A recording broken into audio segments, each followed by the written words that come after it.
Rusia merilis video unit pertahanan udara menangkal serangan udara Ukraina Sabtu.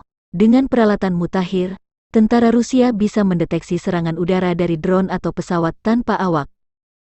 Dikutip Tribun Timur, juru bicara Kementerian Pertahanan Rusia, Maijen Igor Konashenkov merilis dalam 24 jam terakhir, pertahanan udara Rusia menembak jatuh 4 kendaraan udara tak berawak Ukraina di udara di atas Boromlia, Borshchevai, Oleshne dan Usoki.